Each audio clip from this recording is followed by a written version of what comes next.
Well, you've had a career of service. The people of the United States, the city of New York, town of Haverstraw, and now Rockland County. What do you think the similarities are in your various service components over the years?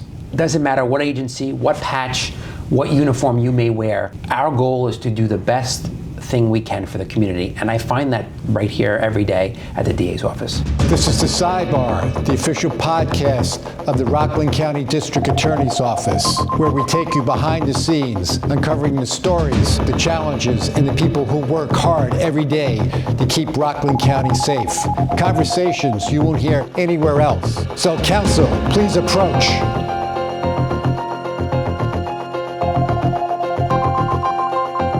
Tom Walsh, the Rockland County District Attorney. We have with us Lieutenant Dan Anfang of the Rockland County District Attorney's Investigative Unit. Welcome, Dan. Thank you, Judge. Well, what prompted you to get into law enforcement and start your service career? I'll bring it back a little bit. So I was a high school student when September 11th, 2001 happened, that horrific day, that horrific attack on the United States. I lived in Staten Island, New York, right across the bay, and I was able to see that first tower come down. And that kind of changed my outlook and my focus. Initially, I always wanted to be a college professor. That was my goal, and that changed the trajectory of my professional career. From there, I enlisted in the Marine Corps at 17. I did 4 years active duty. I was in Fallujah in 2004.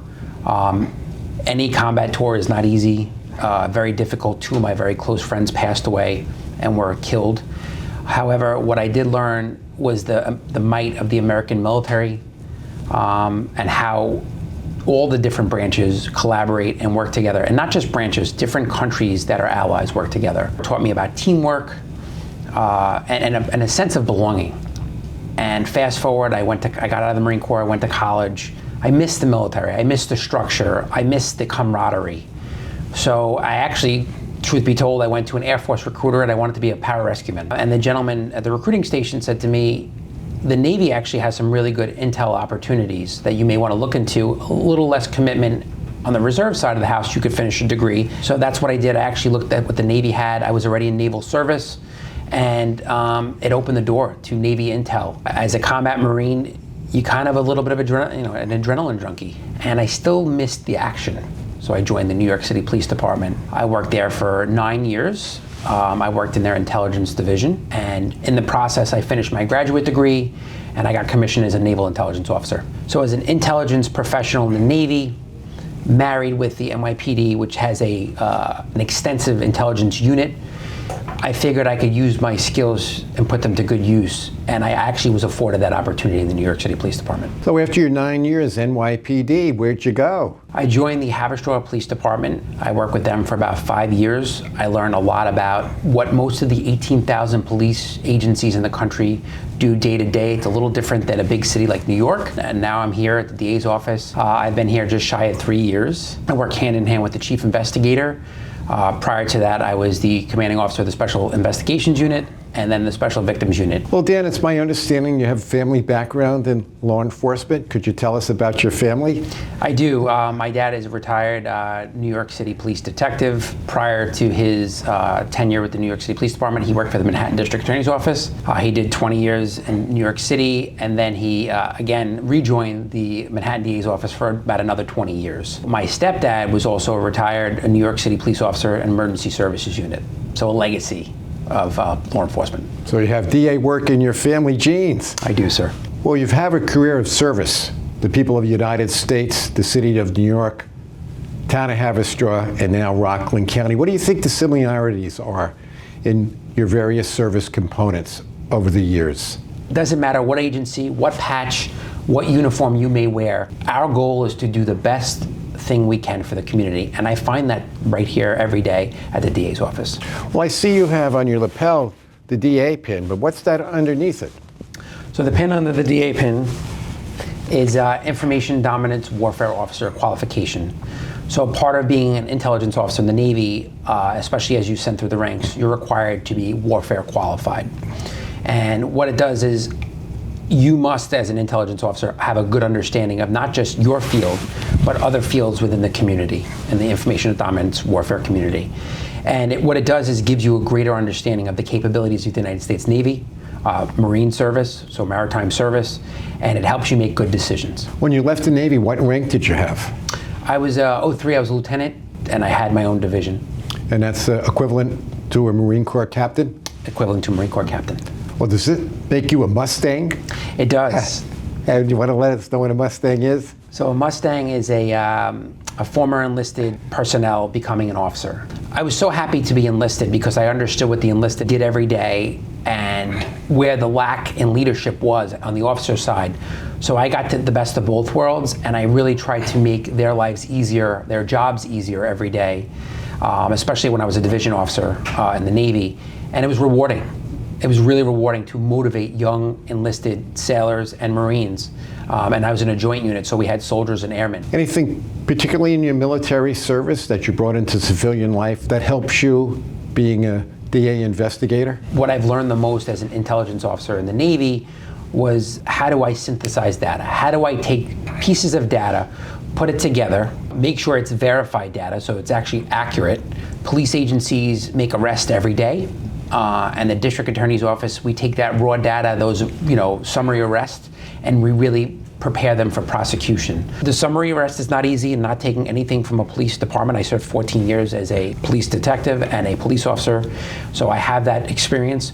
This is just a lot of the work that goes behind the scenes that most people will never know. It is not easy.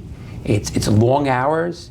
It's contacting witnesses. It's getting very scared people to come forward, and actually they may face the perpetrator that did something horrific to them.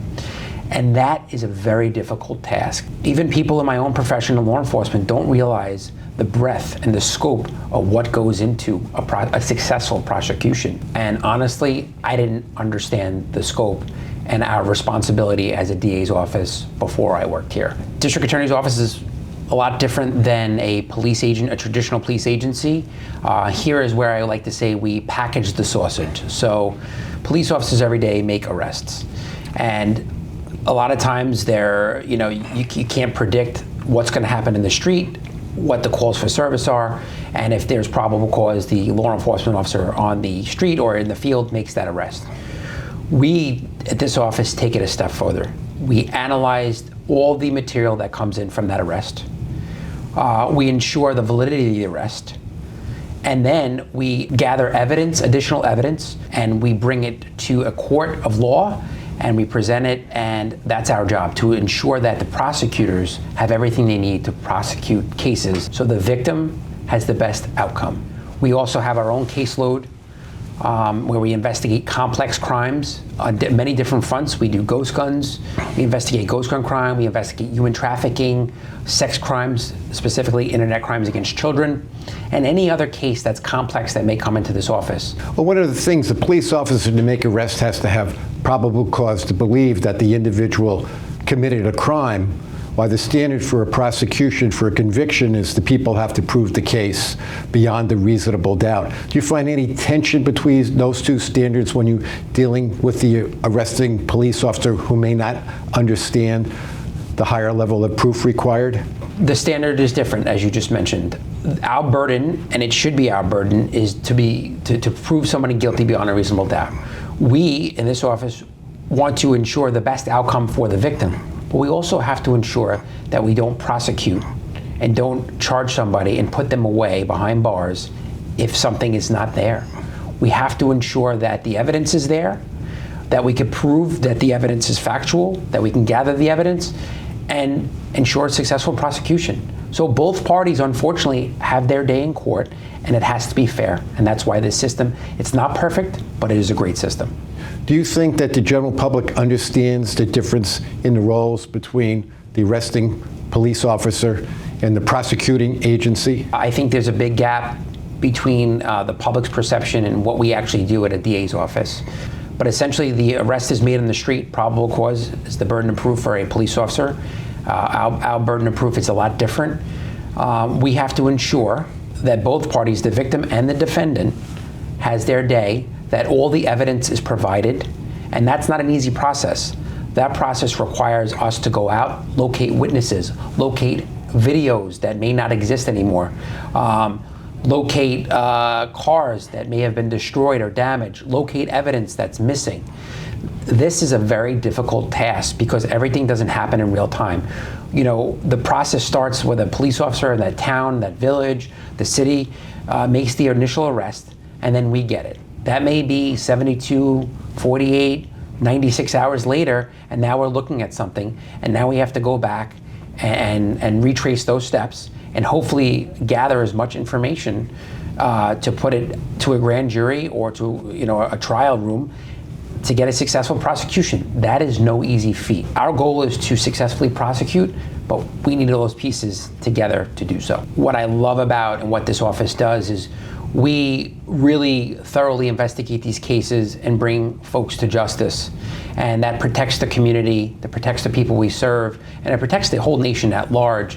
And what I did learn, the values back to the military and my other law enforcement experiences, there is no one person that could do every job. You do need a team. What disappoints you about the job? I think just like the ADAs, we share that some cases are very difficult to prosecute because of lack of evidence or lack of a cooperating witness sometimes. I think the overall goal, and I see it every day, is we want evil people, people that harm other people in this community, to go away. And sometimes it's a very difficult task. And I think that community sometimes gets frustrated because they don't realize what goes into a successful prosecution. And I would say that to me sometimes bothers me. It keeps me up at night because I want to do the best for my community. I took an oath to protect and serve, and I want to serve as best as I can. What do you find most rewarding or the best part of your job? A great outcome for the victim, a great outcome for the community. It's the totality of the fruits of our labor, from start to finish, from the arrest that's made in the local police agency through a successful prosecution that these attorneys spent hundreds and thousands of hours working on, the investigators going out every day looking for witnesses, drilling down on information, and now watching a judge make a ruling and putting the guilty behind bars. Dan, what's the one thing you would like the people of Rockland County to take away from our interview and discussion today? The military was not easy. It was very rewarding. It made me the person I am today. And I would say the same in law enforcement. It is a rewarding profession. Not easy, but rewarding. And we will go out every day and do justice for this community. What's the one thing you would want to tell the district attorney? You've always been firm, fair, and demanding. And I give that to you, sir, as a compliment. I'm going to smile. Demanding, Dan? I will say demanding because your goal is to make sure justice is done and that we're doing our jobs. You always look at our office and every person that works here, hey, our job is to work for the public. Well, Dan Anfang, I want to thank you for your military service, your police service, your DA service. You're welcome, sir. And I want to thank all those who have served for the United States in various capacities. Police, law enforcement, first responders, but always first in my heart are those who served in the United States military. Thank you for what you've done for the people of Rockland County and our country. Without people who have dedicated their careers and life to helping others, we wouldn't have the great county and country that we have. What do we like to say around here? Judge, justice is teamwork.